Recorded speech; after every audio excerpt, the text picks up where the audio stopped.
Tom Campbell here. If you find something of significant value in our videos, please consider supporting their production through our Patreon account or through a one-time donation. The links are in the description below. Thank you and enjoy the video.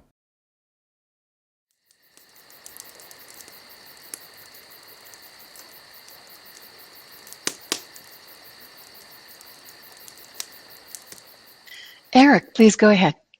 Hello, Tom. Hello, Eric. I actually have a question that's also about authenticity. So it looks like we have a theme today. So it's actually a follow-up question to a question that I asked you on the Fireside chat in March. And back then I asked you for your opinion on spiritual teachings that advise people to follow their highest excitement as a way to find their optimal path in life. You said that you didn't agree completely with this advice. You said that following one's highest excitement might help some people to follow their intuition, but in many cases the probability is very high that people will end up following their ego instead. And that did make a lot of sense to me, but this time I would like to look at this advice from a different angle. I've thought about it some more and I realized that this advice is perhaps not meant as a guiding principle for finding the lowest entropy path in one's decision space, but more as a way to help people to become more authentic. I think that following your highest excitement basically comes down to the same thing as doing what you really want to do, which basically comes down to the same thing as being authentic. So I thought that maybe following your highest excitement could be good advice in the same way that be authentic is good advice. Not so much as an endpoint or as a trick to find the lowest entropy path, but as a starting point from which you can grow up more quickly compared to when you're all wadded up in doing what you think you should be doing, which is the domain of the intellect. So would you agree with my take on this? I would love to hear your thoughts on this. Yes, I do agree with it. I think you've analyzed it very well, and I think that is the case when you are kind of doing, well, following your passion or doing what you want, then that is going to be often doing things because of your ego, doing things because of your intellect. Your intellect's decided, this is the best path, or doing things because of your beliefs. And those things will generally end up getting you in some trouble. They'll end up, causing negative things to happen, because that's what happens when we base our choices on, ego, beliefs, and fear. So you then have to be open to learning. That's the key. So if it's all about me, I do what I want whenever I want because I'm authentic, and to hell with the rest of you, then that's what we call arrogance. And that is not going to take you a very pretty place, because it's not open to change. It's only open to self-expression. And everybody else needs to rearrange themselves to suit you and your expression. So it's good to be authentic. It's good to do those things that you feel like you need or should do. But you also have to always have your eyes open, your mind open, your feelings open to how you're interacting with the rest of the world. Are you creating a trail of high entropy? You're creating a trail of anger and upset and tears and dysfunction. If you are, then that's not good. You should be making choices that are low entropy choices that minimize all that, not only for yourself, but for everybody else. So it's not just be authentic and, stroll through the world like a giant, taking it however you want it. It's being very sensitive to other people and how you affect them. And it's not, well, this makes me feel good, but it upsets other people. It's their problem. That's arrogance. The people you interact with and how you interact with them and how much entropy you leave in your wake of that interaction, is your responsibility. So that's the whole point. Be authentic, but be aware of how that plays in the world. How is that working? for you? Does that lead to happiness? Does that lead to feeling good? Does it lead to, good relationships, good interactions, satisfaction, peace? If it leads to all those things, then it's probably you're doing really well. If it doesn't lead to those things, then you probably need to change some things. So it takes a while. You'll be authentic for a while, but, how's that working? Is that a low entropy set of choices? Or is it just a set of choices that makes you feel good and everybody else has to deal with it? That's more arrogant. I'm important, nobody else is, kind of an attitude. Whereas becoming love is other people are very significant, are the most important. So how they react to it is very important to you. If it's just how you react to it, well, then that's fundamentally being self-centered. Everybody's out for themselves. So you see, being authentic can be misinterpreted to the point of just, being yourself and let everybody else scramble to deal with it.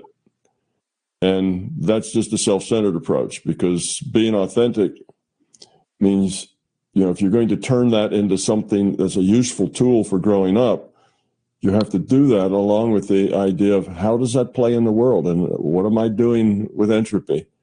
How do other people, how do I leave? What's the entropy state I leave others with when I'm like that? Maybe I need to be more considerate. Maybe I need to, be differently with different people at different times. Or maybe I just need to change myself. So the optimal is that you get to a point where you follow who you are, you're honest and true to yourself, and in doing that, you're the most helpful to everybody else. You create the most peace and kindness and helpfulness to everybody else at the same time, so that those two things run together and are compatible rather than running at odds with each other.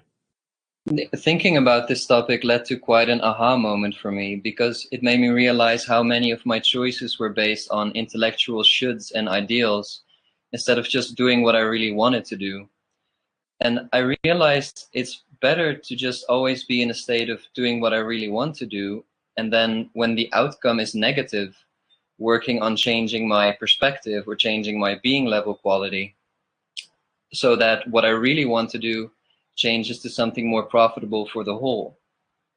But I always stay in this state of I'm doing what I really want to do, because once I shift to sort of acting because I think that's how I should act, because that's more profitable to the whole, then my acting becomes very weak and inauthentic, and I actually start to build up resentment inside of me.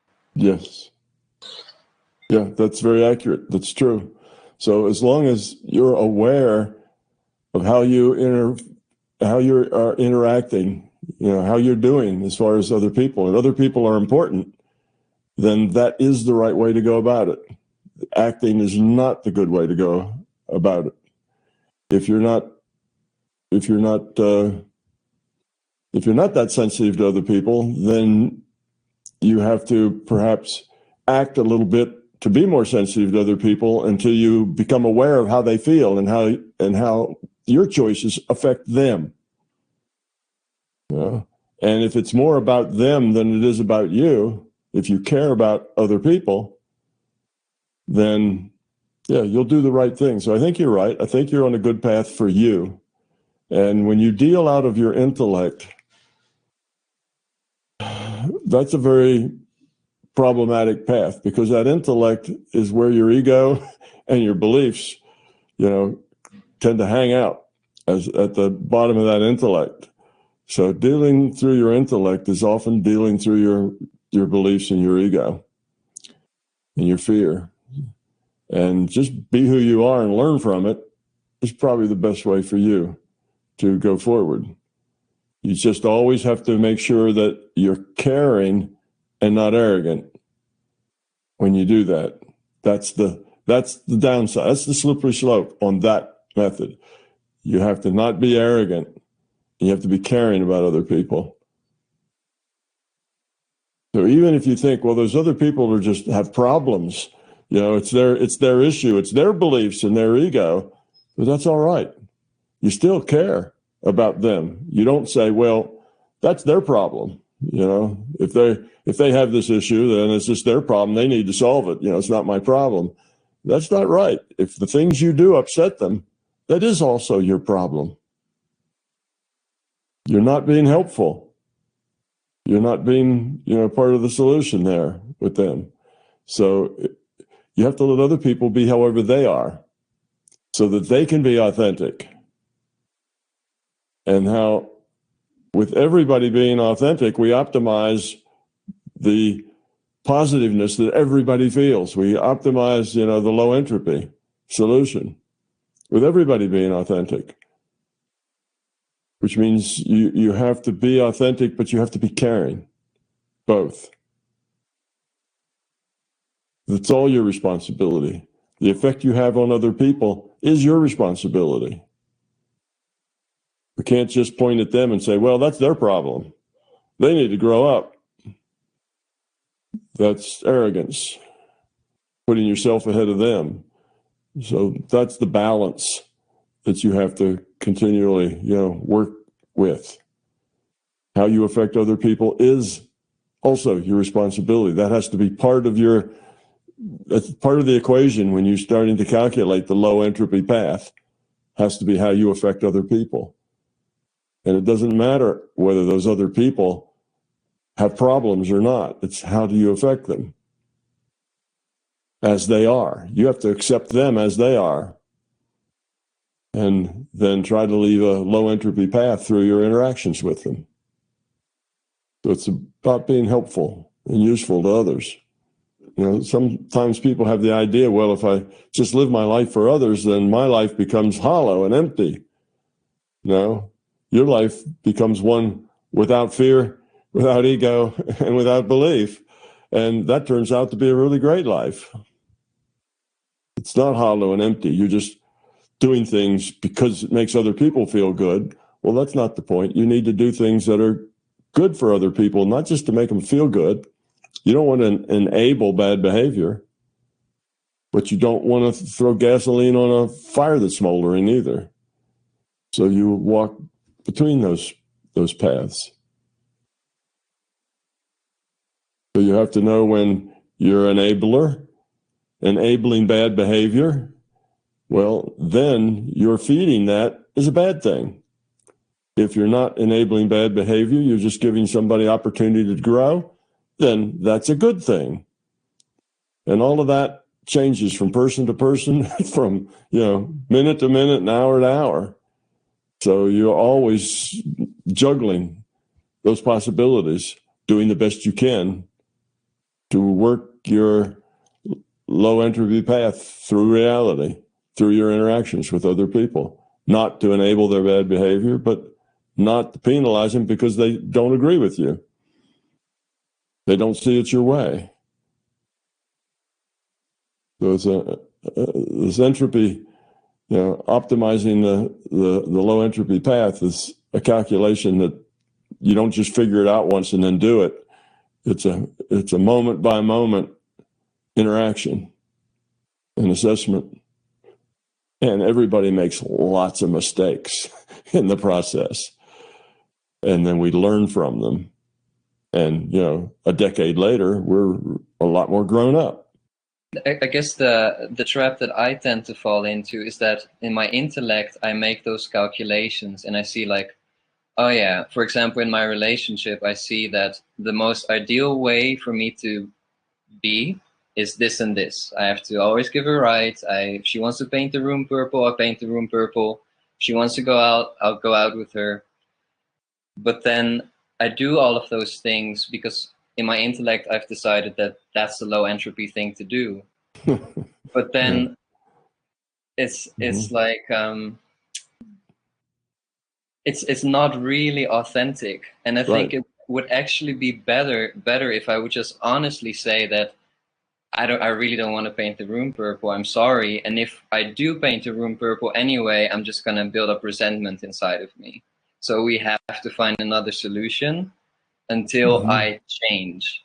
Right, exactly. If you're building up resentment because you're acting and not being, then that's not on your path to success. That's just a path to more and more failure. So then you have to deal with that resentment. That resentment comes out of your ego, comes out of your fear. Comes, it's not about other, it's about yourself. It's not what I want. So then you go back and you work with that. But meanwhile, you have to deal with the relationship. So sometimes you break relationships and learn a lot from them. Sometimes the relationships that explode and blow up are the ones that teach you the most. Well, sometimes you have to go through 2 or 3 or 4 or 5 blown up relationships before you finally grow up enough to where they don't blow up. So it's a kind of a chicken and an egg problem, right? How do you get to that point? What comes first? Well, you are who you are. You got to deal with who you are. And if you're dealing out of this is the way I want it, it needs to be my way. And if it's not my way, I'll resent it being your way because it's not my way. So it's about me, my needs, my wants, the way I am. And you need to just change and do whatever to be the way I am, and then I'll be happy then if you just do it my way. Well, you realize how much trouble that causes when everybody feels that way. Relationships become almost impossible because everybody feels that way. And most relationships are very problematical. Most relationships are full of squabbling and fighting and struggle and whatever, just because most people are self-centered and they want it their way. They need it their way because that's just the way they are. Well, so is everybody else. So how you gonna get there from where you are? Well, to pull yourself up in the bootstraps. You learn a little bit as you go. And eventually you realize that demanding that things be your way never works out very well. And then doing things somebody else's way is not really seen as, annoying. It's not really seen as resentment because it makes for a good relationship. So now instead of resenting that you have to do it somebody else's way, you're glad to do it somebody else's way because the relationship is so much better. And you like that relationship being better. Oh, okay, this pays off. So it's not like I'm going to do it your way, but I resent it. It's I'm going to do it your way because I like it. I like the result. You see, it just changes. And pretty soon you are able to have good relationships, even with people who do have a lot of fear and demands and ego. And it's okay because a good relationship is really a wonderful thing to be in. All you have to do is get rid of your own self-centeredness. It has to be my way. So being authentic is a really good thing. It's a first step because if you're not authentic, you can't get there. If you're not authentic, all you'll get is annoyance and upset because you're not doing what you want to do. But authenticity has to go along with an interest in other, not just an interest in self. A good relationship with other. And if that a good relationship requires you to do things that otherwise you would never do, well, you probably find out that it's worth it because a good relationship is a beautiful thing, a wonderful thing. It makes all the rest of your life so much better. And all you got to do is get rid of some of that self-centeredness and some of that has to be my way. Oh, well, suddenly that, going to the opera when you really don't like opera, well, it's not so bad. Okay, you'll go and you'll listen, and, eventually you'll even learn to maybe like it, or at least be neutral toward it. It's okay. So most of our likes and dislikes come out of our fears, come out of our egos, come out of our self-centeredness. And as we let go of that self-centeredness, a lot of things that we just didn't like before become okay or even fun. You change. And that's kind of the idea, is that then doing what the other person likes, you kind of learn to like what the other person likes rather than resent being drugged into something you don't want. Our likes and dislikes are mostly learned. They come out of our egos. So once you get rid of that fear and that ego, then you can like all kinds of things. It's the same stuff with, it's the same thing like with people who have a lot of dislikes of food. Oh, I don't eat that. I can't eat this. I can't eat these other things. Nah, that's not for me. I need more of this. I need less of that. It's got to be just this way. They have all these issues. Whereas all of those likes and dislikes are just learned behavior. Wouldn't it be easier to learn to like everything? And how much happier your life would be? Everything. You sit down and you have a meal and people serve things and you enjoy it all.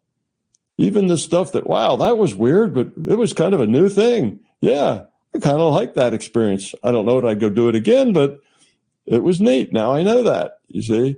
So everything becomes positive then. You learn to not enforce your parochial kind of petty likes and dislikes that you've learned to. You get ingrained with them, particularly if you've been self-centered for a long time. You have these things and they're yours and you don't want to let them go. And it's the way you are. And I don't like this and I do like that. And that's the way it has to be because that's me and you need to do it my way or I'll be unhappy. And the other person says, yeah, but you need to do it my way or I'll be unhappy. So you both decide to be unhappy together. And now you have a dysfunctional relationship, which makes everybody miserable. You see? It's so much better to go the other route. Let me learn to enjoy the things that you do your way. Let me do it and not do it with being annoyed by it because it's not my way and I don't like it. But you do it and learn to like it. Find out what's good about it. Look for the silver lining in that dark cloud. You go, all right, I got to learn to eat broccoli. Oh, I detest broccoli, but I'm going to learn to like it. I'm going to eat it and I'm going to think about it. I'm going to experience that taste and I'm going to tell myself, that's really not so bad. And eventually I'll enjoy it. And that broccoli comes up, I'll say, oh yeah, give me a little extra broccoli. I love it. Because you've changed who you are. So that's the point. It's not that this is me, I'm authentic, live with it. Because that's almost guaranteed to produce a poor relationship. Unless you're a narcissistic and your relationship is primarily with yourself. But in the long term, that's a very unhappy position to be in. That's not very fulfilling or satisfying. So if you're going to be in a relationship with somebody else, then you can bet that somebody else's ways that they are and what they like is not going to be the same as yours. So wouldn't it be neat if they learn to like all the things that you like and do the things the way you like to do them, and you learn to do all the things that they like and the way they like to do them. And now there's this much bigger list of things that we can do together and enjoy it, not feel put out or annoyed by it. So that's the thing. Those annoyances are inside of us, our fears, our egos. We can get over them. We can learn to like broccoli. We can learn to, do things that otherwise, we can learn to like going to operas. Even if we've been to a couple and we really didn't like it, instead of getting into, no, that's not my thing. And I never do things that aren't my thing. If it's not my thing, then I can't do it. It has to be, well, okay, I'll learn to like them. I'll learn to at least be neutral toward it, to where I can do it with you and I'll be okay with it. I won't resent it because I know you like it and it makes you happy. And if you're happy, that makes me happy, because when you're happy, I really like being with you. So if I can do things that make you happy, then it'll make me happy too, because now I get to live with a happy person. Do you see how it works? It's sort of the chicken and egg. What goes first? Well, what has to happen first is you have to get rid of that self-centeredness, and you have to get rid of that. It has to be my way, because that's me and I'm authentic, and I just have to be that way. Well, okay, you can maintain that, but your life will tend to be a lot lonelier. It'll tend to be full of struggle. It'll be full of disappointments. Oh no, I go out to this person's house and they're serving broccoli, and they're vegetarians and it's all these green vegetables. Yuck, I can't eat here. Oh, I had a miserable time. It was terrible. I'll never do that again. You see, and you get all this negativity. Whereas if you just change yourself, you could have a really good time. So that's the problem. As long as you're self-focused, your life is going to be a struggle. Once you become other-focused, your life becomes happy and full of joy and satisfaction, because the things that you can enjoy grow.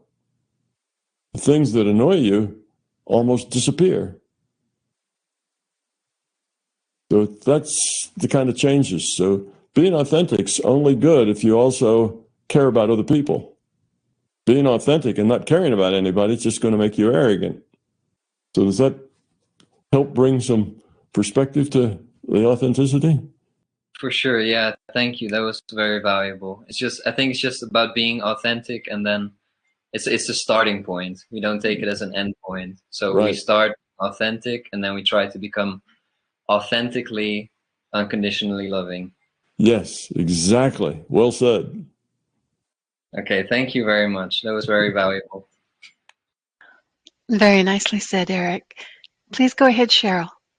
As I understand, we may have been in a virtual chat room before we became immersed in physical reality to grow up and learn faster than just talking to each other like a chat line. In a chat room, there are not many consequences, as you can be unkind to someone and never have any real-time consequences of your actions there. As the new Internet of Things are moving forward, isn't it like going back to the chat room again? What purpose would this serve the LCS? Or is this just the next step of coming out of the chat room, then completely immersed in physical reality, then adding the chat room back just for more fun? Well, it's all part of our growth. You can't skip steps in growing up. You kind of have to go through all the steps. And yes, we were in the chat room and we didn't have very consequential choices. We had choices, but they didn't mean much. There were hardly any consequences. So if the choice doesn't mean much, then you don't learn much. Right. If you're not, if you don't have challenging choices, then you're not going to learn a whole lot. So we needed more challenging choices. And now we have that chat room back online. And sure enough, we have a lot of that going on, where people are being rude to each other, being nasty to each other, just because there's no consequences. Because that's just somebody you'll never meet. It's somebody lives on the other side of the world. You can be as nasty as you like and as self-centered as you like, and who cares, because no consequences. But now, you see, we're also grown up enough to realize that is dysfunctional, that it's not being nice. It is being self-centered. It is abusive. Yes. You see, so we kind of get that now. So our lesson is to use that communication with people all over the world to broaden our horizons, to gain insight into how other people think and feel and still be caring, even though you can be nasty and get away with it. Mm-hmm. You don't want to get away with it because it's not the way you are. So now we now have to be able to use that same tool for a positive thing. And if we just use it for making ourselves feel better by putting other people down, trolling sort of thing, if we just use it for that, well, we're just wallowing around, in our own arrogance and our own self-centeredness, and we're not growing. But we can use it for a tool to meet more people, see more things, have broader experiences, have a wider selection of events in which we get to make a wider selection of choices. So we can use it for a really good thing. Do things that do matter. Say things that are important to other people. Say things that are part of the solution, not part of the problem. See, so it's another opportunity to do it right.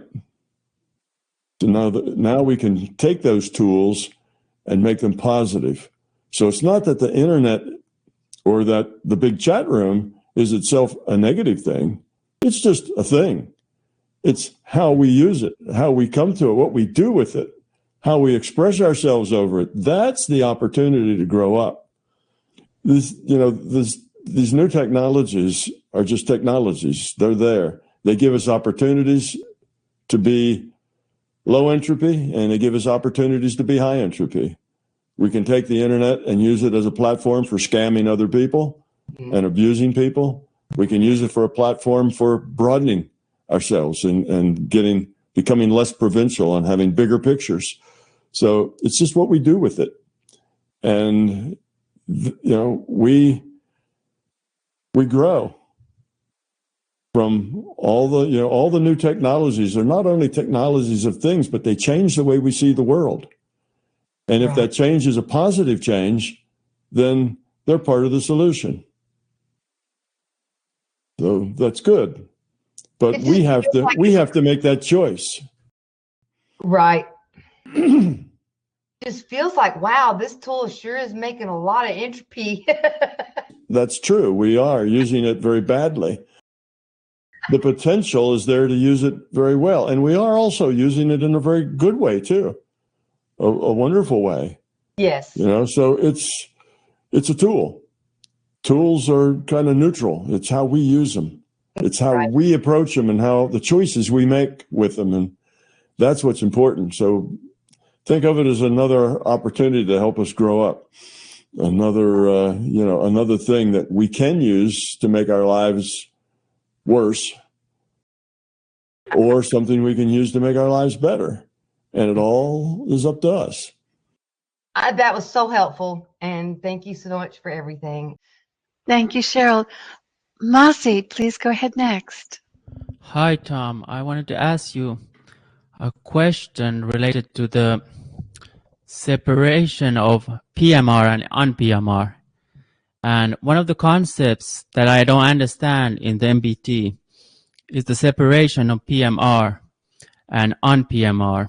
It seems that these are two different realities in the MBT. For me, these cannot be separated. For me, all PMRs are also NPMRs and vice versa. For me, PMR is the manifested part of NPMR, or in other words, the physical form of consciousness, and all NPMRs are the unmanifested part of PMRs, in other words, the non-physical part of consciousness. I guess you could have an NPMR without PMR if one would be conscious, but there would be no kind of manifested reality where one could see, hear, smell, feel, or touch anything. But I don't think this works the other way around. That is, I don't think you can have a PMR without NPMR, because for me, that would be the same as having the manifestation of consciousness without consciousness itself. Masi, I think you're overthinking this problem.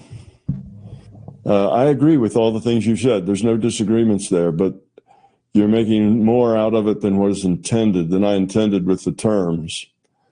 The term PMR and NPMR were just terms that I could use to help people get a sense of what they think is physical and what they think is non-physical.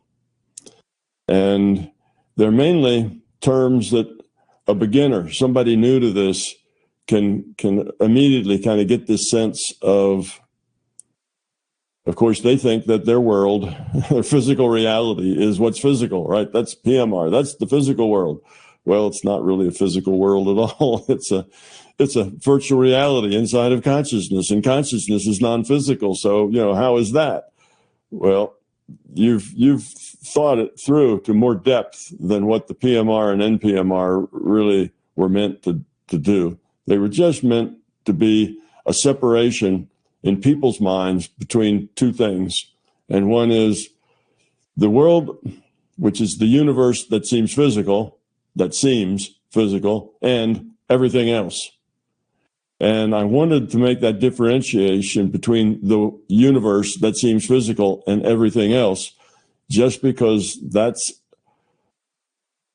is a kind of a differentiation that beginners need to make as they begin to understand consciousness, that there's a difference between the props in the physical world and the content of the mind, that those are different things. The physical and the non-physical are different things. So it's just that introduction to the newbies that come that allows them to say, okay, I've got a physical universe, and then there's everything else. Now, that everything else is all sorts of different virtual realities. It's, different PMRs. I mean, it's got all kinds of things in it.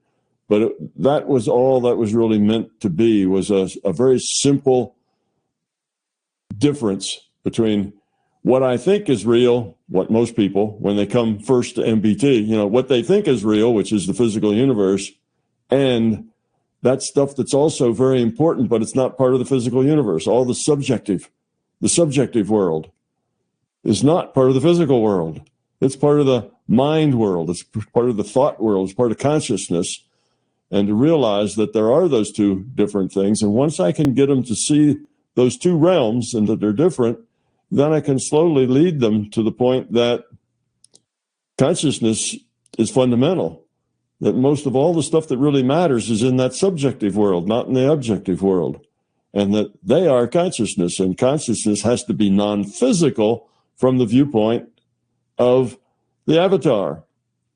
So it's just steps that people have to take to get through this understanding of consciousness and, virtual reality and what seems to be this physical universe.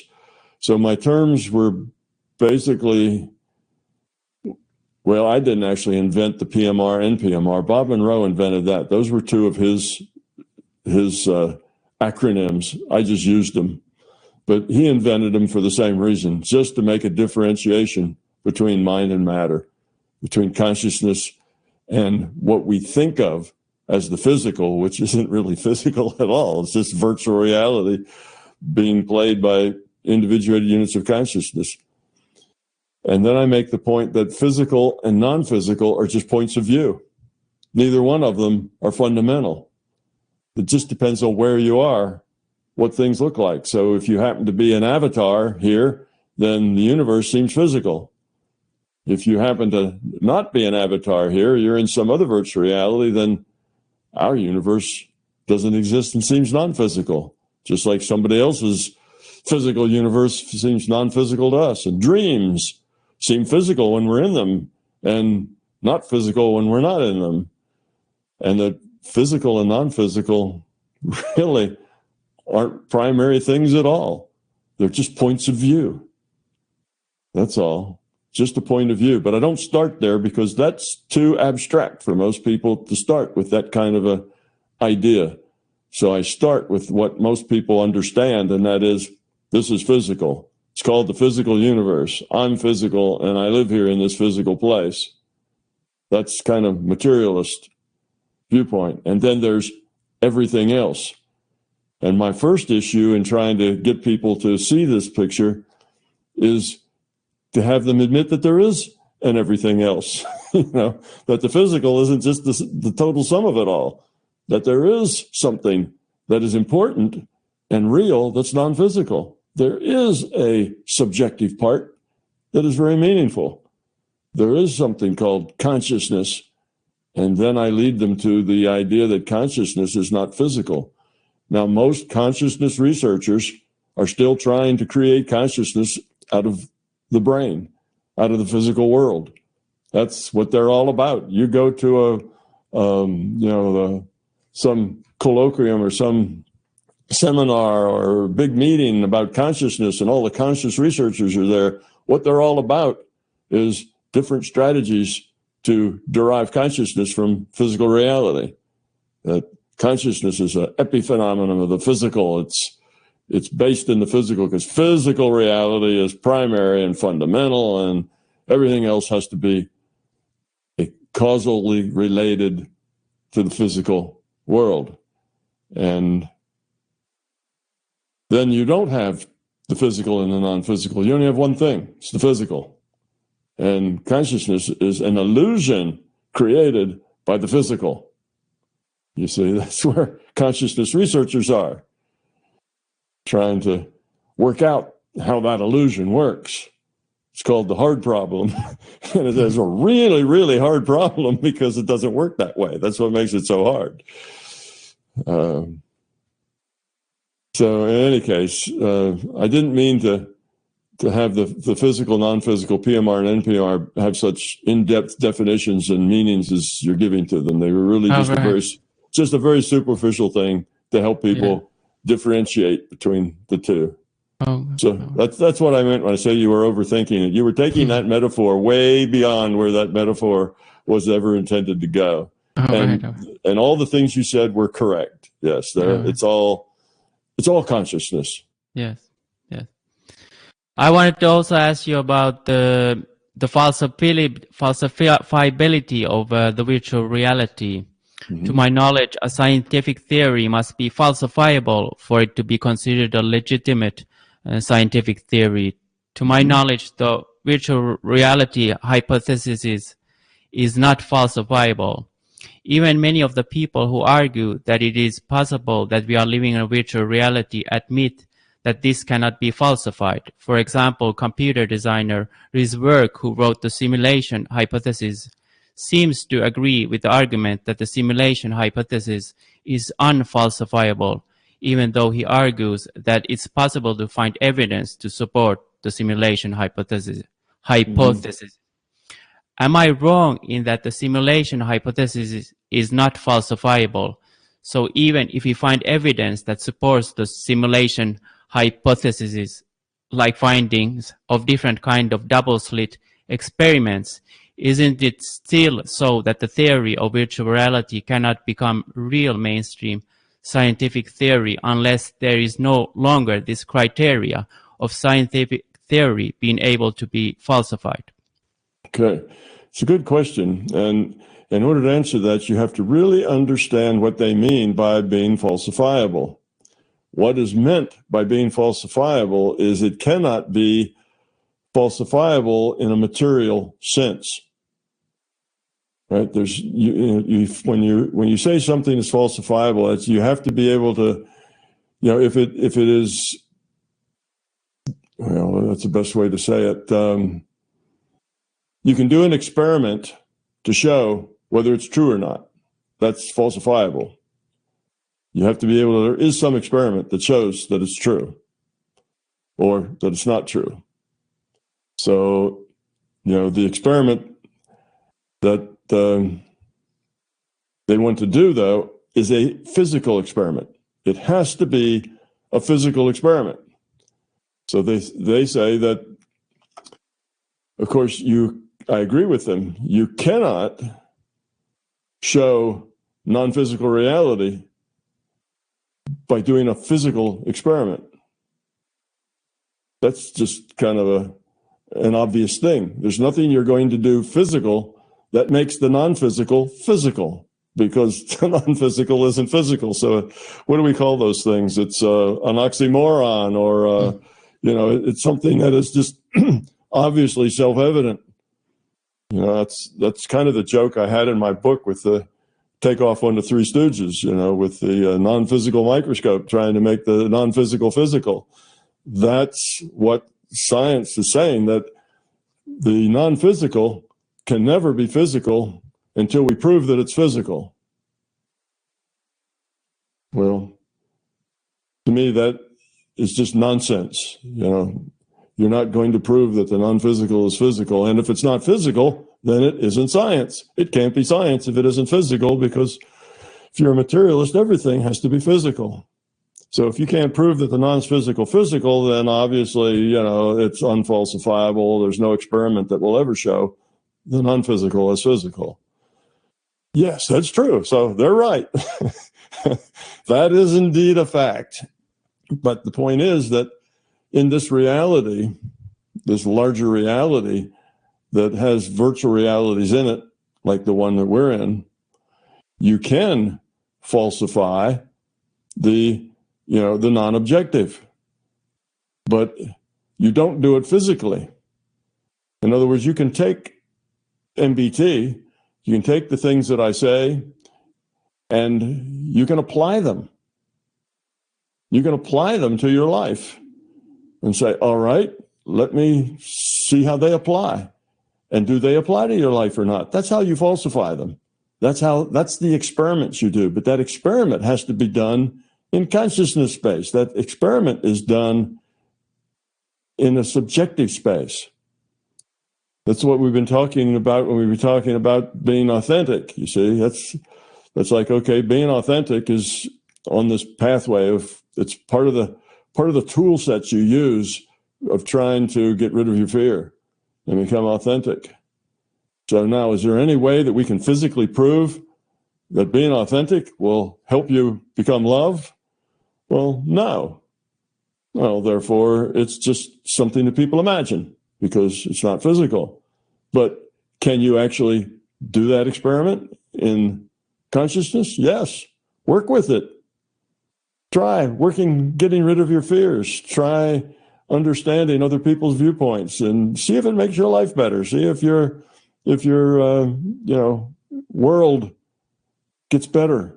See if your understanding gets better. See if you understand a lot more than you did before. See if you have real knowledge that's helpful and useful that you can apply. So you can, but you have to do it. You have to do those experiments, not in an objective physical space, but in subjective mind space. And that you can prove it there, but you have to prove it to yourself. See, in objective space, you prove it and you take a picture of it and you hold this object up and say, all right, here's an object. Here it is. Everybody look at it. See, it's hard. I bang on it with this hammer and the hammer doesn't dent it. All right, it's got physical properties. And I've just proven to all of you that it has physical properties. Okay, but in mind space, each consciousness is an individual consciousness. And I can say, all right, Masi, what we do is we need to get rid of that fear. And if you get rid of that fear, you'll be happy. And if you say, well, you have to prove that to me physically, I'll say, well, no, I can't do that. Well, then it's not science. But if I say, well, just go try it. Try it. Work on that fear. Find your fears and get rid of them and see what it does to your life. And if you actually go do it, then I will have proved my point. And you will get it. And you will understand it. And you'll say, that was true. So you see, we can do science, but we do it in the subjective world of consciousness. We can do experiments, Yes. but we do them. But the subjective world's individual. You can't do an experiment and say, okay, I did it. I got rid of my fear. Now my life changed dramatically. And therefore, I just show my life to everybody else and they'll understand it. No, nobody will understand it until they do it themselves, because consciousness space is an individual space. It's not the same as the objective shared space. So the same rules apply both places. You do have to have things that you can experimentally validate. both sides. In the subjective space, there needs to be things that can be, validated. Because if you go try MBT and just none of it works, and you get rid of your fear and you do all these things, and your life's still a struggle, well, then you did the experiment and you invalidated it. It wasn't valid. Or you do validate it. And it's kind of your job to do that science on your own to see what's true for you and what's not your experience, not your truth. So it doesn't, and in the material world, it's the same way. Well, if you're in the material world and I say this is a table and a hammer can't dent it, well, you should step up to it with the biggest hammer you can find and give it a whack and see if that's true. There's physical experiments can be done in the physical world to demonstrate, physical things. Now, when that physical world is actually a virtual reality, it works exactly the same way. Within the rule set of that virtual reality, you can do things that are experiments, and you can see how that rule set works. So in a different virtual reality, things work differently. Different virtual reality, I can teleport. I can do lots of things that I can't do here. And I can say, well, you can teleport too. And you can prove that to yourself. You can go experience it, and it'll work for you. Yes, I wanted to ask more about the virtual reality. Do you think that if we find enough evidence that maybe we are living in a virtual reality, that can, make it mainstream if we find it? Oh, yes, absolutely. What happens is that you have to make it reasonable. It has to make sense. It has to be logical. That's the key. So if we have double slit experiments, and the double slit experiments do things that are impossible from a materialist viewpoint, like particles without any force being acted on them from the outside, for some unknown reason, rearrange themselves in interference patterns. Why would they do that? How would they do that? There's no force. What makes that little particle move itself around and, make that pattern on that screen? How is that possible? It's not possible in a material world. There's no force. There's nothing there. So it's just impossible. So when you have impossible things like that, then there's room for somebody else to say, well, if instead of looking at it as a physical particle, we looked at it as just probability, it could be lots of different places. And when we make a measurement, we get a physical result because it's a physical measurement in a physical reality. So we force it, but that means there's something bigger. There's something behind the curtain. It's not all just physical. You got what's in front of the curtain that we see, and that's all physical. But hey, guys, there's something else behind the curtain that is important to our reality. That's more fundamental. Our reality is based on something beyond the material. Well, okay, quantum mechanics made that point, and they've made it over and over and over again. But because materialist scientists don't know what to do with it. Okay, there's something behind the curtain, but what? We don't know. So we'll just pretend that it's impossible and we'll never know. Okay, well, that satisfies us. Let's go on.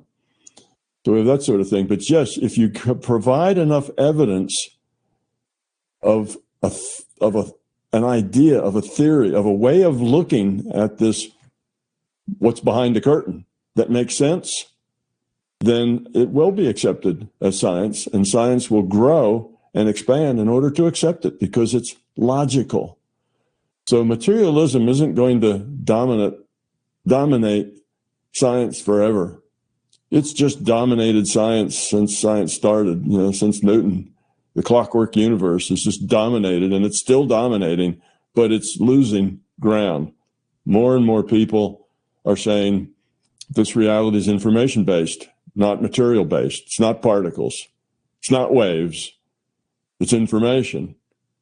And that idea is gaining strength. And as that gains strength, then eventually, if somebody can come up with the logic that shows you how that works and why particles should be probability distributions, and it does make sense, and it enables people to explain the results of their experiments, both subjective and objective, then science will change. And they will accept that, and reality in their minds will get bigger. And now what's behind the curtain will be part of their reality as well as what's in front. And yes, that will happen. It's just a slow process because it's really hard. People who have, it takes generations. It's not usually done in a single generation. Like Planck said, he made the quip because quantum mechanics was and relativity both had such a hard time gaining traction in the physics community. He made the quip that physics moves forward one funeral at a time. It progresses one funeral at a time, I think was his quote. Meaning that you're going to have to wait till people who are trapped in their beliefs move on and new people come in with more open minds. And that's probably true. It's going to take a few generations. Well, we've had a few generations. Quantum mechanics is now 100 years old, basically, very close to it. So we've had a century and hasn't budged much, but it's fraying around the edges pretty badly. And there's a lot of, young physicists and even some old ones that, think that information is what reality is, not particles or waves, not physical stuff, because information itself is not physical. How much does information weigh? How much does an idea weigh? How much volume does an idea take up? It's not a physical. It's not physical at all. So if you say the reality is information based, you're basically saying that it's non-physical. Now, they haven't accepted that yet. They're just saying, well, I didn't say that. I just said that it's information, and I don't know what that means. I'm not going to speculate. That's basically where we are now. But that's the first step. After we get past the first step, there'll be time for the second step. But we'll get there. Yeah, it will change. It's just dominant now. It's a belief. And like any belief that dominates, it takes a while to change it. So, but I think it's possible in the next 2 or 3 decades we could make that change. I don't think it's going to be another century, another 100 years. The problem was the reason we didn't make the change back in the 1920s when quantum mechanics first kind of saw the fact that we weren't a material reality and that matter couldn't explain the experiment is that they didn't have an alternative. They couldn't see it from any other perspective that made sense. Well, now we can. Virtual reality is a real thing. People have them in their homes, it's entertainment. And the idea that this could be one now starts to sound more plausible than it did in the 1920s. It sounded just totally crazy in the 1920s.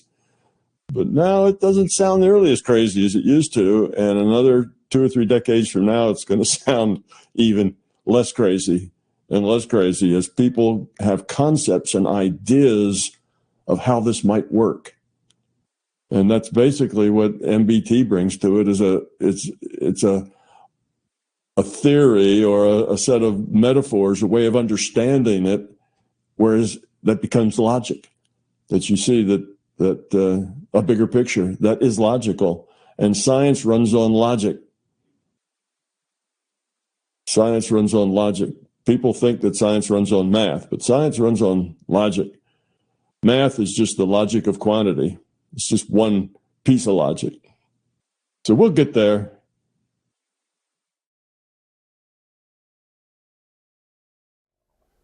Tom Campbell here. I and MBT Events hope you liked this video. We now have well over 1,000 hours of free video on this user-friendly, ad-free YouTube channel. Though these videos are free to our viewers, they represent many thousands of hours in production and editing, and many thousands of dollars invested in video and audio equipment, along with the required computers and software to store and process the raw video into finished products. So far, all of this content has been funded directly out of our own pockets. Be assured, we will always continue to do what we can. It's our life, our purpose, a labor of love that we will continue to pursue as best we can. However, those pockets are not as deep as they used to be. Thus, we are now seeking to augment our resources with support from our viewers. If you find something of significant value in our videos, please consider supporting their production through our Patreon account or through a one-time donation. The links are in the description below. Thank you.